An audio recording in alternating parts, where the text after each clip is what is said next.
हाय, मैं हूं Prabhat. I am a psychology student. और अगर किसी लड़की के पास पीनस नहीं है तो वो काफी इंफीरियर फील करती है। ये वर्ड मेरे नहीं, ये वर्ड थे सिगमंड फ्रॉइड के। इस चीज को एक्सप्लेन करने के लिए सिगमंड फ्रॉइड ने कहा, जब भी किसी लड़की को ये रियलाइज होता है कि वो एक लड़का नहीं है, क्योंकि लड़के होने से कुछ प्रिविलेजेस मिलते हैं, जब उसको इस बात का रियलाइजेशन होता है तब उसकी पूरी लाइफ की साइकोलॉजी या फिर उसके एम्बिशन से लेकर डिजायर से लेकर मर्दों के साथ उसके रिलेशन सब के सब एक अलग वे में टेक प्लेस करते हैं। अब ये चीज सुनने में जितनी अजीब लगती है उतना ही इसे क्रिटिसिज्म भी मिला था उसके टाइम पर। काफी सारे क्रिटिक और फेमिनिस्ट ने बोला कि कैसे सिगमंड फ्रॉइड एक फीमेल की पूरी कॉम्प्लेक्स साइकोलॉजी को सिर्फ उसकी बायोलॉजी तक सीमित रख रहे हैं, बाकी के सारे फैक्टर्स को इग्नोर कर रहे हैं, और कैसे वो इतने ज्यादा सेक्सिस्ट और ओवर सिंप्लीफाई कर रहे हैं चीजों को। और आज की वीडियो में सिगमंड फ्रॉइड की कुछ ऐसी थ्योरीज के बारे में बात करेंगे जिसके कारण उन्हें बहुत ही सारा क्रिटिसिज्म और डिसअप्रूवल सहना पड़ा था। ऑडिपस कॉम्प्लेक्स, ये चीज सिगमंड फ्रॉइड ने समझाने के लिए कही थी कि कोई भी लड़का है वो अपनी माँ को चाहता है।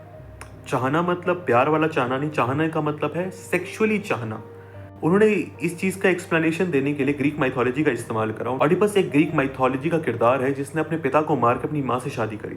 उनका कहना था कि कोई लड़का है, अगर उसके बचपन में उसके रिलेशनशिप्स या फिर उसके कुछ इश्यूज अगर अनरिजॉल्व रहते हैं तो वो बड़े होने के बावजूद, उसके एडल्ट होने के बावजूद भी उसके साथ रहते हैं। अब ये चीज को वो इस तरीके से एक्सप्लेन कर सकते थे, लेकिन उन्होंने इस चीज को काफी अलग वे में एक्सप्लेन करना चाहा। उन्होंने बताया कि हर एक लड़का अपने बाप को नापसंद कर बचपन से। इसके लिए उन्होंने एवोल्यूशनरी साइकोलॉजी का भी इस्तेमाल किया और हमारे प्राइमल इंस्टिंक्ट्स का भी इस्तेमाल किया। उन्होंने कहा कि कैसे हमारा प्राइमल इंस्टिंक्ट है रिप्रोड्यूस कर, क्योंकि रिसर्चेस दिखाती हैं कि ये आइडिया कोई यूनिवर्सल नहीं है, हर जगह नहीं अप्लाई होता है। ये आइडिया काफी ज्यादा स्पेसिफिक वेस्टर्न है और साथ ही साथ काफी ज्यादा पेट्रियार्कल, कि अब ज्यादातर साइकोलॉजिस्ट इस चीज को सिर्फ एक कल्चरल मिथ मानते हैं, ना कि एक साइकोलॉजिकल ट्रुथ।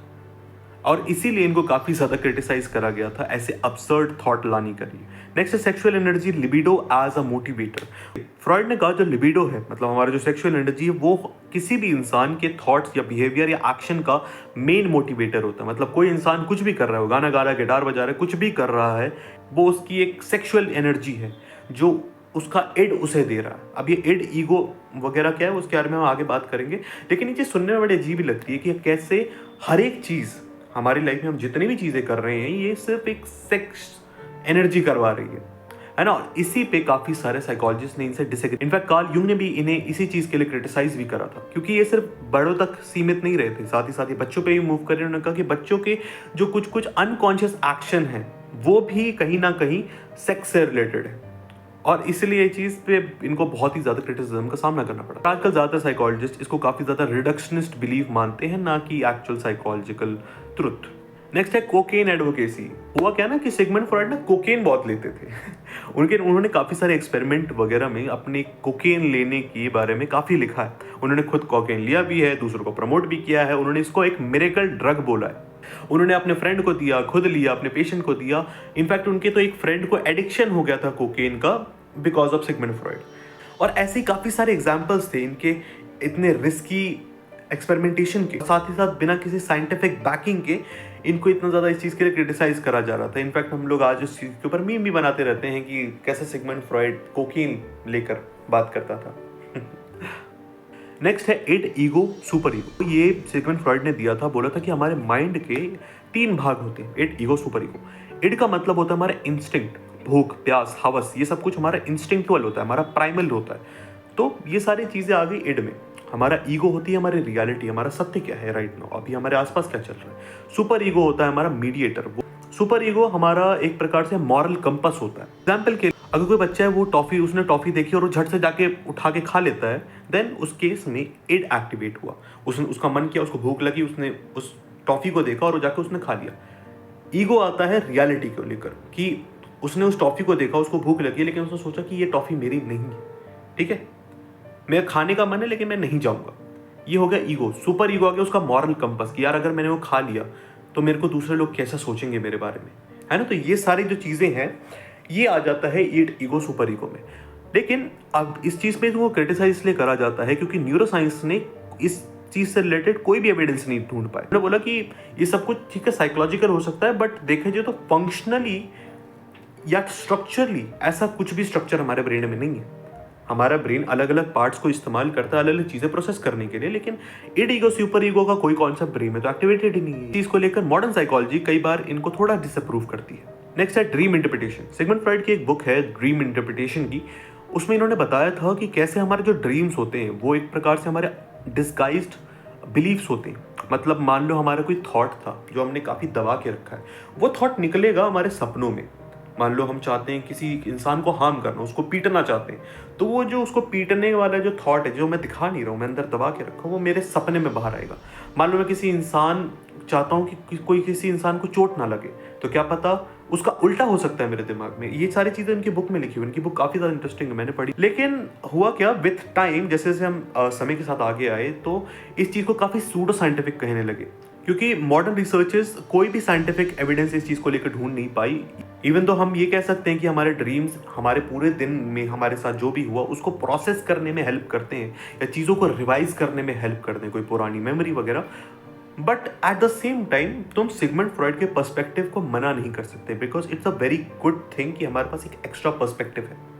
नेक्स्ट है इनका साइंटिफिक मेथड के ऊपर काफी क्रिटिसिज्म पड़ा। हुआ क्या था ना कि फ्रॉइड ज्यादातर रिलाई करते थे केस स्टडी पे। मान लो इनका कोई पेशेंट आया, उसने कुछ एक सर्टेन बिहेवियर दिखाया, ये उसी चीज को नोट करते थे, और कई बार क्या करते थे, ये रिजल्ट्स को थोड़ा सा मैनिपुलेट करते थे अपनी अकॉर्डिंग।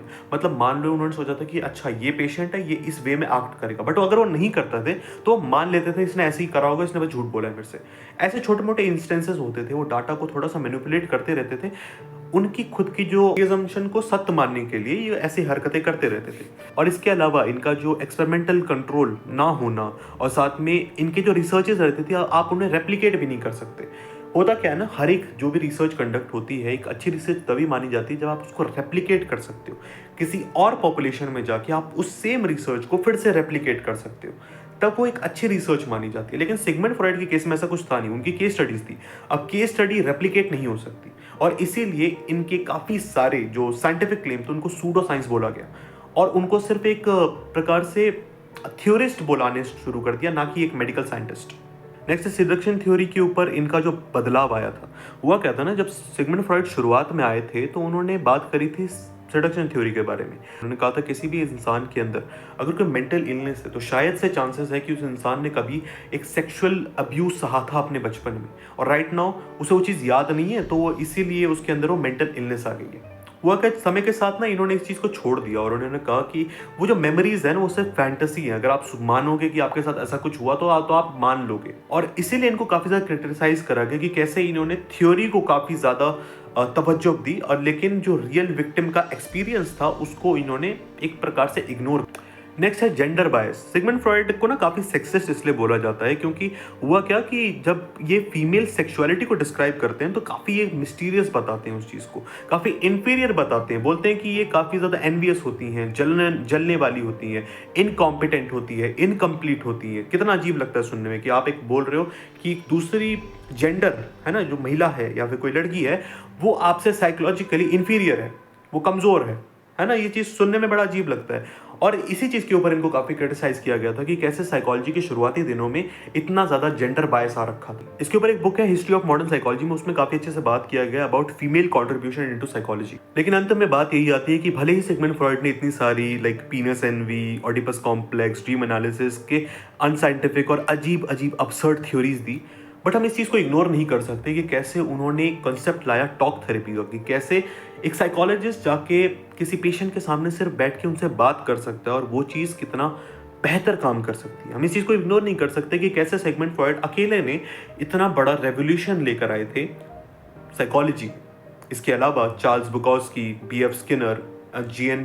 पेगेट, काफ़ी सारे साइकोलॉजिस्ट हैं जिन्होंने रेवोल्यूशन लाया था अपने अपने तरीके से। लेकिन सबसे ज़्यादा जाने माने जो है वो है सिगमंड फ्रॉइड, कार्ल यूंग जैसे साइकोलॉजिस्ट, क्योंकि सिगमंड फ्रॉइड का इन्फ्लुएंस आज भी काफ़ी सारे कल्चर्स में, इनफैक्ट साइकोलॉजी में तो बहुत ही ज़्यादा है। और आजकल तो काफ़ी सारे जो साइंटिफिक स्टडीज़ है उनके आइडियाज़ को सपोर्ट भी करती है, येट काफ़ी सारी स्टडीज़ ऐसे भी हैं जो उनके आइडियाज़ को हाईली क्रिटिसाइज करती हैं। आज के लिए इतना ही, मिलता हूँ किसी और वीडियो में किसी और टॉपिक के साथ।